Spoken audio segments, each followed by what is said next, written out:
Assalamualaikum BSc ADP Part 1. I hope so everyone is fine and enjoying your Ramadan at home. हम लोग जैसा कि chapter number 6 special theory of relativity इसके sample problems कर रहे थे। पहले 3 प्रॉब्लम्स हमने कर लिए थे पिछली वीडियो में डिस्कस।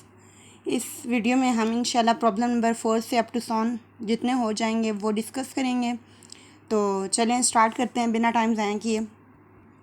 देखिए प्रॉब्लम की स्टेटमेंट कुछ इस तरह से है। A particle is accelerated from rest in the laboratory until its velocity is 0.60 c as viewed from a frame that is moving with the particle at speed of 0.60 c relative to the laboratory.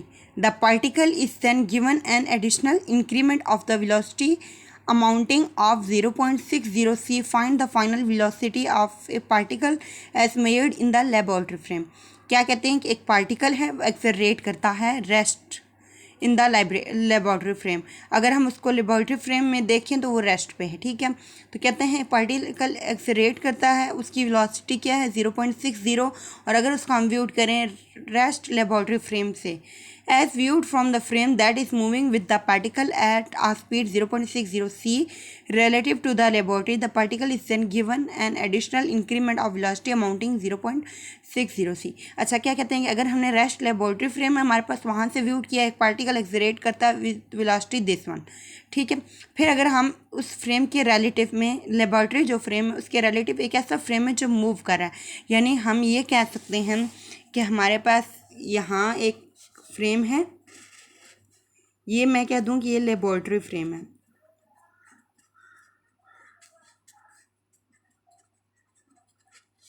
At rest, ठीक है, ये rest पे है।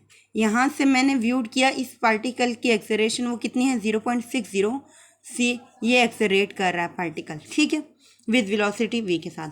फिर मैं कहती हूँ कि अगर मैं ये तो मूव कर रहा है ना, इस लेबोरेटरी फ्रेम के रिलेटिव एक और फ्रेम है, सपोज कि यही फ्रेम कह दूँ, इसी फ्रेम से ये इसके रिलेटिव हो गया है, इसी फ्रेम से मैं रीड करूँ, ये फ्रेम मूव कर रहा है, ये पार्टिकल भी मूव कर रहा है। ज़ाहिर बात है अगर एक चीज़ 1 रुपए की है दूसरी भी 1 ही रुपए की है तो दोनों को मिला के कितने हुए 2 रुपए। तो यहाँ क्या होगा कि एक मूव कर रही 0.60 c के वेलोसिटी के साथ और दूसरी जब जो फ्रेम है वो भी तो मूव कर रहा है 0.60 c के साथ। तो यहाँ पे बुक वालों ने यही कहा है कि the particle is then given an additional increment of velocity amounting to 0.60 c। Additional increment कितना हो जाएगा अगेन 0.60 c, क्योंकि पार्टिकल भी वेलोसिटी में है यानी एक्सेलरेट कर रहा है और जिस फ्रेम में हम मेजर कर रहे हैं वो फ्रेम भी मूव कर रहा है। अब वो कहता है कि आपने मेजर करनी है फाइनल वेलोसिटी कहाँ से, रेस्ट लेबोरेटरी फ्रेम में से। तो हमारे पास क्या है फ्रेम, यानी जहाँ ऑब्जर्वर है वो रेस्ट पे, जो पार्टिकल वाला है यानी फ्रेम है ऑब्जेक्ट वाला वो क्या कर रहा है, मूव कर रहा है। वापस न्यूमेरिकल नंबर 2 जैसे हमने किया था वही फार्मूला लगा v0 plus you divided by 1 plus v0 u divided by c का स्क्वायर। तो देखें यहाँ पे v डैश एक्स उसने लगा दिया, u लगा दिया, अब वो v एक्स की बात कर रही है यानी फाइनल वेलोसिटी की बात कर रहा, बस यहाँ पे डैश एक्स और इस तरीके से प्राइम्स मेरा लग गए, बाकी फार्मूला वही है। वहाँ था ना v0 plus you 1 plus v0 u divided by c का स्क्वायर, यहाँ v0 की जगह v प्राइम एक्स लग गया, ठीक है। और फाइनल यहाँ v था, वहाँ यहाँ पे फाइनली क्या आ गया v एक्स आ गया। उसी चीज़ को हमने लिया v prime x plus you, v prime की वैल्यू भी हमारे पास थी एक्स की, u की वैल्यू भी थी, डिवाइडेड बाय 1 प्लस यू की वैल्यू भी है हमारे पास, प्राइम की भी है, और ये c स्क्वायर बस ही एक देखिए ना दोनों के पास c है। तो इसको आप जब सॉल्व करके एक साइड पे रखेंगे एक एक कट जाएगा, ऊपर ये वाला सी ऊपर आ जाएगा, वो साइड पे ऐसे आ जाएगा, बाकी सॉल्व कर लेंगे, यानी कि सी की वैल्यूस आपने इनमें पुट नहीं करनी, ठीक हो गया।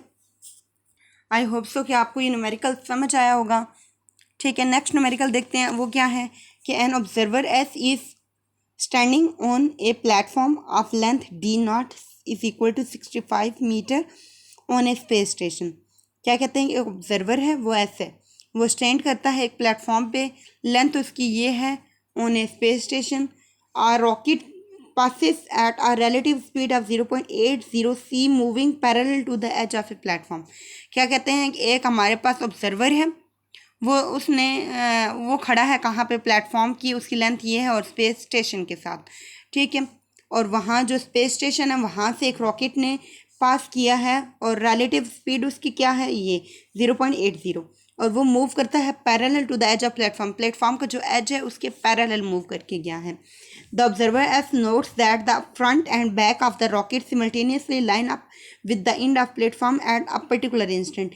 यानी जो ऑब्जर्वर वो क्या करता है, वो क्या नोट करता है कि जो फ्रंट है रॉकेट की और जो बैक है वो सिमल्टेनियसली लाइन अप करती है किसके साथ, प्लेटफॉर्म के एंड के साथ, पर्टिकुलरली एक पर्टिकुलर इंस्टेंट पे। जैसे हम लोग कभी कभी देखते हैं ना कि जहाँ पे हमारी नज़र ख़त्म हो रही होती है वहाँ पे ज़मीन और आसमान जो है वो आपस में जोड़े होते हैं, लेकिन हम जब यहाँ से वहाँ तक पहुँचेंगे, वापस वहाँ से आगे जब देखेंगे जहाँ पे हमारी नज़र कंप्लीट हो रही होगी, वहाँ पे क्या होगा, अगेन हमें क्या लगेगा कि ये चीज़ें आपस में मिल रही हैं, ज़मीन और आसमान आपस में मिल रहे हैं, लेकिन दर हकीकत ऐसा नहीं होता। तो इसलिए वो कहते हैं ऑब्जर्वर एसवी नोटिस करता है कि जो फ्रंट और बैक है रॉकेट की वो सिमल्टेनियसली किसके साथ लाइन अप हो रही है, एंड ऑफ द प्लेटफॉर्म के साथ एक पर्टिकुलर इंस्टेंट पे। According to S what is the time necessary for the rocket to pass a particular point on a platform. ये बताओ कि कौन सा टाइम है necessary according to S, S के मुताबिक कौन सा टाइम है जिसमें वो जो पर्टिकुलर इंस्टेंट है वहाँ से जो रॉकेट है वो गुजर के जाएगा। What is the rest length D of a platform. अगर डी नॉट ये है प्लेटफॉर्म की लेंथ में तो हमारे पास रेस्ट लेंथ कितनी होगी, और according to S prime on the rocket what is the length D of platform. अच्छा, ये जो डी है यानी एस की बात करें ना, रेस्ट ऑफ द प्लेटफॉर्म, ये ऑब्जर्वर एस जो प्लेटफॉर्म पे है, लेकिन जो एस प्राइम है वो इससे रिलेटिव हो जाता है। जैसे हमने यहाँ कहा था ना कि हमारे पास लेबॉर्ट्री फ्रेम है और इसके रिलेटिव एक फ्रेम है, कोई भी हो सकता है, वो वही फ्रेम भी हो सकता है और कोई और भी हो सकता है। इसी तरीके से हम यहाँ भी बोलेंगे कि अकॉर्डिंग टू एस ये था फ्रेम, ठीक है, ये फ्रेम था।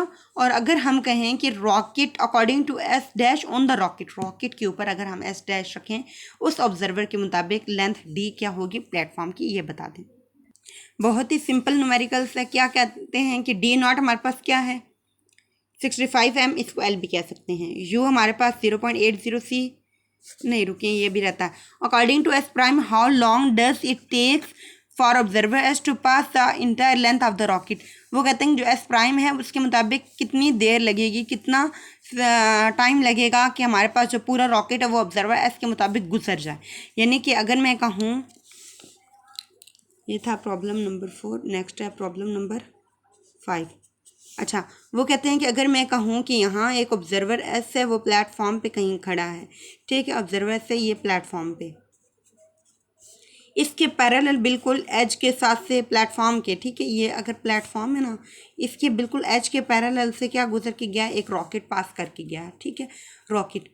और जो ऑब्जर्वर है वो क्या समझता है कि एक जब वो यहाँ से पास किया उसका हेड यानी उसकी फ्रंट, और जब वो गया उसकी बैक, दोनों ने क्या किया, लाइन अप किया है इस प्लेटफॉर्म के साथ। अब वो कहते हैं कि आपने क्या बताना है हमें, आपने हमें ये बताना है कि ये जो ऑब्जर्वर एस है इसके मुताबिक, ठीक है, इस ऑब्जर्वर एस के मुताबिक कितना टाइम नेसेसरी है एक पर्टिकुलर पॉइंट तक प्लेटफॉर्म में से रॉकेट को पास करने के लिए। फिर वो कहते हैं कि what is the rest length D of the platform, और इस प्लेटफॉर्म की लेंथ डी क्या है। और according to S dash observer, यानी कि अगर मैं इसी रॉकेट के अंदर, एक ऑब्जर्वर बैठा है इस रॉकेट के अंदर है और वो भी नोटिस करे तो उसके मुताबिक लेंथ डी क्या होगी उस प्लेटफॉर्म की।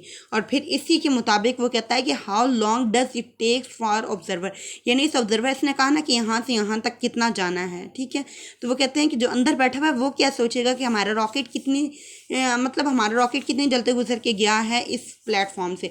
यानी इसी तरीके हो सकता है जिस तरह से हम लोग गाड़ी में बैठे होंगे, हम लोग तो यहाँ अगर कोई दरख्त वगैरह हैं, ठीक है, या कोई भी चीज़ें हैं इस साइड पे, यहाँ से हमारी व्हीकल गुजर के जा रही है तो हम तो ये सोचेंगे ना कि हमारी ये जो व्हीकल है वो इन दरख्तों के पास से कितनी जल्दी गुजर के गई है। लेकिन जो नीचे ऑब्जर्वर होगा वो क्या कहेगा, दरख्त तो यही है, हम ये कह रहे थे कि ये चल रहे थे, ठीक है, ये चलते चलते पीछे चले गए और हमारी व्हीकल आगे गुजर गई है। लेकिन जो ऑब्जर्वर होगा वो तो यही कहेगा, जो नीचे खड़ा होगा वो तो ये कहेगा कि ये रेस्ट पे है और ये हमारी व्हीकल है, ये जिनकी भी व्हीकल है वो चल रही है और ये चल के आगे चली गई, दरख्त वहीं खड़े के खड़े रह गए। वो ये सोचेगा कि गाड़ी ने डिस्टेंस कवर किया। लेकिन जो ऑब्जर्वर होगा वो कहेगा हमारी वैन भी जा रही है और ये दरख्त भी पीछे की तरफ जा रहे हैं, यही सोचेंगे।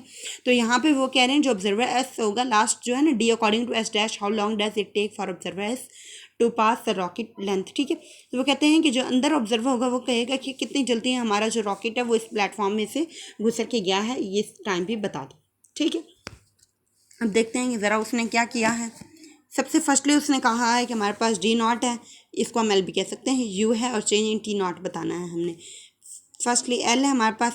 देखो जब भी हमारे पास एल आ जाए, अभी हमने पीछे बात की थी न्यूमेरिकल में, एल इज इक्वल टू क्या होता है, L light of the year हम लिख सकते हैं, यू कोई भी हो सकता है, सी भी हो सकता है, और चेंज इन टी नॉट जो है वो टाइम हो सकता है, जिसमें जैसे हमने कहा था ये चीज़ थी ना हमारे पास, ये टाइम था 1 ईयर, ये सी थी स्पीड ऑफ लाइट और ये एल था उसका डिस्टेंस।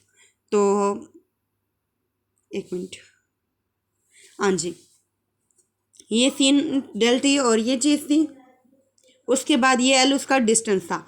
फिर हमने क्या किया था कि हमने एल की जगह कुछ भी डी या जो भी पुट कर दो, डी एल, यहाँ पे एल ही रहेगा क्योंकि डी नॉट भी, अच्छा डी नॉट भी पुट कर सकते, डी नॉट और एल इक्वल है। और सी की जगह हमने यहाँ पे कौन सी फ्रेम की यू लेंगे स्पीड, और चेंज इन टी नॉट हमने निकालना है। चेंज इन टी नॉट को यहीं रखो, इस यू को उठा के इसके नीचे ले जाओ, मल्टीप्लाई था ना, यहाँ डिवाइड हो जाएगा। तो चेंज इन टी नॉट की वैल्यू यहाँ पे उसने ये निकाल दी है। हमने मालूम एक और क्या चीज़ करनी थी, according to a L naught find out करना था। हमारे पास फार्मूला था L is equal to L naught 1 minus you का स्क्वायर डिवाइडेड बाई सी का। देखें ये पेज नंबर कौन सा है, पेज नंबर 219 है, वहाँ पे ये लास्ट में ये फार्मूला दिया हुआ है, L is equal L naught is equal to L by 1 ये चीज़, और अगर एल निकालना चाहे तो एल नॉट ये चीज़, ठीक है। आप इसको पेज नंबर 219 से देख सकते हैं, ठीक है। तो ये formula L is equal to L naught 1 minus U square by C square, L naught निकालना था ना, तो इस चीज़ को एज इट इज़ उसने पुट किया, सी स्क्वायर आपस में कट जाएगा, जैसे ये अंडर रूट है अंदर वो जाके, ठीक है, वो आपस में कट जाएंगे, इसको रहने दें। बाकी क्या रह जाएगा 65 और ये वैल्यूज रह जाएगी, इसको उसने माइनस करके और आपस में डिवाइड मल्टीप्लाई करके लिख दिया है। देखें ये और ये सी स्क्वायर और ये सी स्क्वायर कट के पीछे क्या रह गया, 1 माइनस 0.80 अंडर द रूट। इसको फाइंड आउट कर लें कैलकुलेटर से, जो वैल्यू आएगी उसको 65 पे डिवाइड कर दें, ठीक है, डिवाइडेड बाय दिस टर्म, और ये 108 मीटर आ जाएगा। डी सी पार्ट हमारे पास था कि डी फाइंड आउट करो with respect to S dash observer से, तो D is equal to D naught 1 minus you का स्क्वायर, जैसे L is equal to L naught था ना, इधर D is equal to D naught हो जाएगा। डी नॉट की वैल्यू वही है 65, ठीक है। 1 माइनस यू का स्क्वायर की वैल्यू सी स्क्वायर यहाँ पे भी कट जाएगा, वापस इसको आप इसमें करोगे तो 39 एम आ जाएगा। यानी कि जो अब हमारे पास ये क्या आएगा कि जो ऑब्जर्वर एस है वो सोचेगा कि इतने मतलब टाइम इतनी लेंथ थी उस रॉकेट की जो हमारे वहाँ से पास करके गई है, तो 39 मीटर क्या सोचेगा, जो एस डैश ऑब्जर्वर है वो क्या सोचेगा कि 39 थी, ठीक है। चेंज इन टी नॉट की कितना टाइम कितना लगा, चेंज इन टी नॉट क्या था हमारे पास, ये फार्मूला था, यहाँ से निकाल लो L not by C not. यहाँ पे मतलब कि यहाँ पे उसने क्या किया है, एल को एल नॉट पुट किया है, सी की जगह उसने क्या पुट किया यू, और चेंज इन टी नॉट को चेंज टी प्राइम बोला है। चेंज टी प्राइम निकालना था, ये यू इसके नीचे आ जाएगा, L not by you values put की हैं, आंसर ले लिए, ठीक है। और ये आंसर आ गया हमारे पास 4.5 10⁻⁻7 मल्टीप्लाई 10⁻⁻7, ये आंसर आ गया, ठीक है। आई होप सो आपको यहाँ तक समझ होगा। वीडियो काफ़ी लंबी हो जाएगी, इसलिए नेक्स्ट न्यूमेरिकल्स अगली वीडियो में देखते हैं। तो अभी इजाज़त दीजिए, अल्लाह हाफिज़। अगर वीडियो समझ आई है आपको, ये न्यूमेरिकल्स इनमें कोई प्रॉब्लम नहीं है तो लाइक कीजिए, सब्सक्राइब कीजिए और कमेंट करना मत भूलिएगा। तो चलिए इजाज़त दीजिए, अल्लाह हाफिज़ और दुआ में याद रखिएगा।